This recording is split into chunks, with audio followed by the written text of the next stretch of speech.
Hello everyone, welcome to the new class. Today's topic unification of Italy. जैसे कि हमने Germany के unification को देखा था उसी प्रकार से हम यहाँ पे इटली के यूनिफिकेशन को देखने वाले हैं और इटली के यूनिफिकेशन में समझते हैं कि इटली का यूनिफिकेशन किन किन प्रोसेस के थ्रू हुआ और किसने किया, इसमें किसने सबसे बड़ा रोल प्लेयर जो है वो इसमें माना जाता है। तो इटली के एकीकरण में पूरा कंप्लीट हम डिटेल पढ़ लेते हैं और देख लेते हैं कि इटली का एकीकरण कैसे किस प्रोसेस में कंप्लीट हुआ है। ये हमारा इटली का एकीकरण, यहाँ से हम शुरू करते हैं। Like Germany, Italy too had long history of political fragmentation. Germany की तरह इटली का भी एक बहुत बड़ा पार्ट जो है, हम कह सकते हैं कि इतिहास का पार्ट, या हम कह सकते हैं कि वो भी राजनीतिक रूप से अलग अलग टुकड़ों में बंटा हुआ था। जैसे जर्मनी अलग अलग टुकड़ों में था, वैसे ही हम यहाँ पे क्या देखते हैं कि इटली अलग टुकड़ों में बंटा हुआ था। राजनीतिक रूप से इसके 7 टुकड़े थे, अलग अलग डायनेस्टीज जो है उसके अंदर ये बिखरे हुए थे। Italians were scattered over several dynastic states as well as the multinational Habsburg empire. यहाँ पे अलग अलग प्रकार की डायनेस्टीज थी और डायनेस्टिक स्टेट्स थे। जैसे मल्टीनेशनल हैब्सबर्ग एम्पायर यहाँ पे रूल करता था, हैब्सबर्ग साम्राज्य यहाँ पे रूल करता था। इनके एम्परर जो है वो यहाँ पे रूल करते थे इटली के पार्ट के अंदर। During the middle of the 19th century, अगर आप 19th सेंचुरी के मिडल टाइम की बात करें, बीच की बात करें, Italy was divided into 7 states. Italy 7 अलग अलग स्टेट्स के अंदर 7 अलग अलग राज्यों में बंटा हुआ था। Of which only one Sardinia Piedmont, जिसमें से अपना एक पार्ट सार्डिनिया पिडमोंट का भी है। यानी जैसे हम जर्मनी के यूनिफिकेशन के अंदर देखते हैं कि वहाँ का पार्ट जो है प्रशिया जर्मनी के यूनिफिकेशन में इंपॉर्टेंट रोल प्ले करता है। जर्मनी के यूनिफिकेशन में तो हम यहाँ क्या देखते हैं, Sardinia Piedmont important role play करता है इटली के यूनिफिकेशन के लिए। Was ruled by an Italian princely house, और यहाँ पे जो रूल किया जा रहा था वो इटालियन प्रिंसली हाउस द्वारा। The north was under Austrian Habsburg empire. North का पार्ट इटली का ऑस्ट्रियन के जो हैब्सबर्ग एम्पायर है, जो एम्परर्स हैं, उनके अंडर आता था। सेंटर में पोप का रूल था। सेंटर में इनका सिटी सेंटर जो था, सेंटर कैपिटल सिटी के नाम से वो रोम था, और रोम में पोप का रूल था। और पोप की रक्षा के लिए, डिफेंस के लिए फ्रेंच आर्मीज इनकी मदद करती थी, इनकी सिक्योरिटी के लिए लगाई हुई थी, डिप्लॉयड थी। And the southern regions were under the domination of the Bourbon kings of Spain. और जो इनका साउदर्न रीजन्स हैं वहाँ पे स्पेन के राजा, बोर्बन डायनेस्टी के जो राजा हैं, उनका यहाँ पे क्षेत्र पड़ता था और वो यहाँ पे रूल करते थे। Even the Italian language had not acquired one common form and still had many regional and local variation। Italy की इटालियन लैंग्वेज को लोग इतना नहीं जानते थे, इतना तवज्जो नहीं दिया जाता था और उसको कॉमन फॉर्म में यूज नहीं किया जाता था। इसके अलावा हम क्या देखते हैं, यहाँ पे रीजनल और लोकल वेरिएशन बहुत ज़्यादा है। यानी क्षेत्रीय और सामान्य तौर पर जो छोटे छोटे क्षेत्र हैं वहाँ पे रीजनल डायलेक्ट्स बोले जाते हैं, अलग अलग बोलियाँ को भाषाएं बोली जाती है, जिसके कारण से इटली का यूनिफिकेशन कंप्लीट नहीं हो पा रहा है। या इटली की जो राष्ट्रवाद है, इटली का राष्ट्रवाद है, इटली के लोगों का राष्ट्रवाद है, नेशनल यूनिफिकेशन के लिए वहाँ पे इतनी अवेयरनेस देखने को नहीं मिल रही है। ड्यूरिंग द 1830s, 1830 का टाइम, हम यहाँ 1830 के टाइम से शुरू करते हैं। जर्मनी के अंदर 1848 से हम शुरू करते हैं, ये आपको ध्यान रखना है।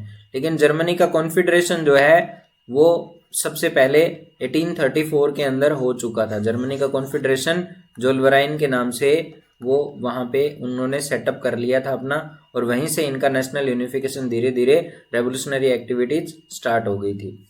तो लेट्स सी कि जूसेपे मैजिनी का यहाँ पे रोल क्या रहता है। Giuseppe Mazzini had sought to put together a coherent programme for a unitary Italian republic. इसके द्वारा एक ऐसा प्रोग्राम चलाया गया, एक कैंपेन चलाया गया ताकि इटली को इटालियन रिपब्लिक बनाया जा सके, यानी इटली को एक गणराज्य, एक स्वतंत्र राज्य, एक राष्ट्र के रूप में निर्मित विकसित किया जा सके।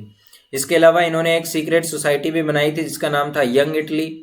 आपको ध्यान रखना है कि जूसेपे मैजिनी द्वारा एक सीक्रेट सोसाइटी का निर्माण किया गया था जो यंग इटली के नाम से थी। सीक्रेट सोसाइटी बनाने का एक ही लक्ष्य इनका मुख्य तौर पर यही था कि रेवोल्यूशनरी एक्टिविटीज को इन्होंने सीक्रेटली करना है, किसी को पता नहीं चलना चाहिए। किसी को पता का मतलब है कंजर्वेटिव्स को इसका पता नहीं चलना चाहिए।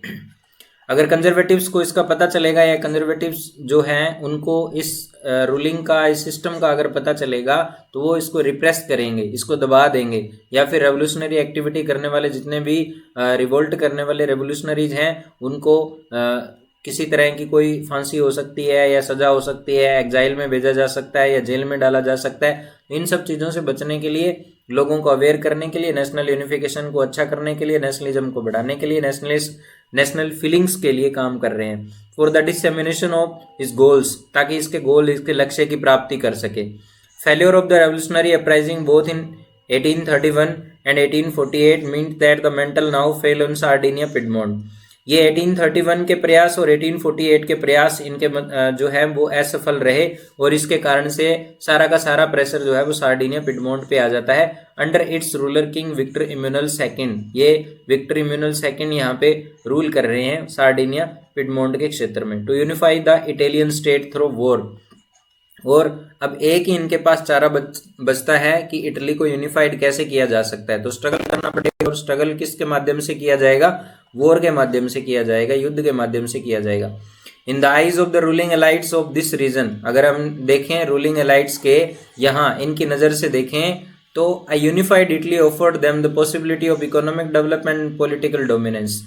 यूनिफाइड इटली यानी इटली का यूनिफिकेशन होने के बाद में एक तो हम आर्थिक विकास ज़्यादा कर पाएंगे और दूसरा हम राजनीतिक रूप से संपूर्ण सत्ता के रूप में, यानी हमारी सत्ता जो है वो राजनीतिक रूप से अच्छी हो जाएगी, राजनीतिक एकता यहाँ पे बढ़ जाएगी और इटली का यूनिफिकेशन हो जाएगा कंप्लीट।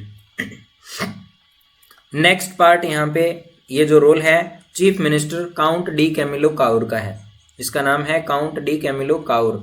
इससे पहले का रोल जो है वो प्ले कर रहा है जुसेपे मैजिनी, आपको ध्यान रखना है। हिंदी में प्रोनाउंसिएशन इसका है जुसेपे मैजिनी,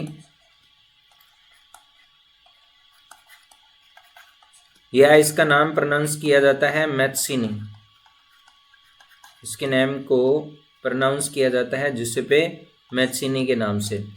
और यहाँ हम पढ़ रहे हैं काउर के नाम से कि काउर जो है वो किस प्रकार से इटली के यूनिफिकेशन में सहयोग करता है। Who led the movement to unify the regions of Italy was neither a revolutionary nor a Democrat.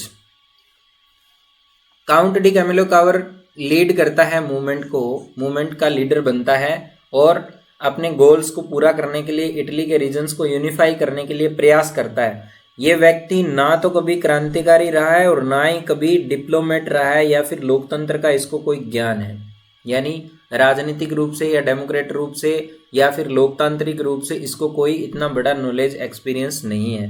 Like many other wealthy and educated member of the Italian elites spoke French better than he did Italian. ये दूसरे लोगों की तरह, जैसे Italian elite बोलते हैं, elite बोलते हैं, इटालियन एलाइट बोलते हैं, दूसरी भाषाओं को बोलते हैं एजुकेटेड मेंबर जो बोलते हैं, उसी तरह से इसको इटली से ज़्यादा तो फ्रेंच लैंग्वेज का नॉलेज है। ये फ्रेंच भाषा को बहुत आसानी से अच्छे से बोल सकता है। यहाँ आपको ये बताना चाहता है कि इसकी इटली यूनिफिकेशन के लिए मतलब जो इच्छा है, इसका जो नेशनल सेंटिमेंट है या ये नेशनलिस्ट जो स्ट्रगल कर रहे हैं ये इटली के लिए कर रहे हैं, लेकिन इनके अंदर अगर भावनाएं देखी जाएं तो मतलब ये फ्रेंच भाषा भी अच्छी जानता है, दूसरी जो राज्यों की भाषा है, दूसरे देशों की भाषा है, उसको भी ये बढ़िया से जानता है, लेकिन इनका पूर्ण रूप से कंप्लीटली जो फोकस है वो इटली को यूनिफिकेशन को लेकर है और ये चाहते हैं कि इटली का पूरा सिस्टम जो है वो सेटअप कर लिया जाए और कॉन्स्टिट्यूशनल यहाँ पे इटली को यूनिफाइड टेरिटरीज के रूप में घोषित कर दिया जाए। थ्रू अ टैक्टफुल डिप्लोमेटिक, यहाँ पे हम क्या कर रहे हैं, कूटनीति लगाते हैं और टैक्टिक्स लगाते हैं, कुछ यहाँ पे कूटनीतियाँ लगाते हैं, कुछ टैक्टिक्स लगाते हैं, कुछ विधियाँ लगाते हैं।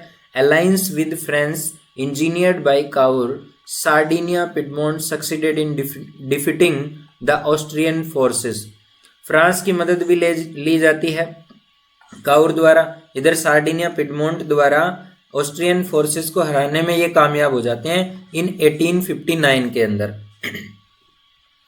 अपार्ट फ्रॉम रेगुलर ट्रूप्स, इनकी जो रेगुलर ट्रूप्स थी यानी इनकी जो सेना थी, रेगुलर जो सेना थी, इसके अलावा बहुत सारे large number of armed volunteers इसमें भाग लेते हैं। लीडरशिप वहाँ कर रहा है जिसपे गैरिबाल्डी, जॉइंड बाय और जॉइंट द फ्रे, पूरे के पूरे रेवोल्यूशनरी एक्टिविटीज को यहाँ पे लोग भी ज्वाइन कर रहे हैं और जिस पे गैरिबाल्डी भी ज्वाइन कर रहा है। इन 1860 दे मार्च्ड इनटू साउथ इटली।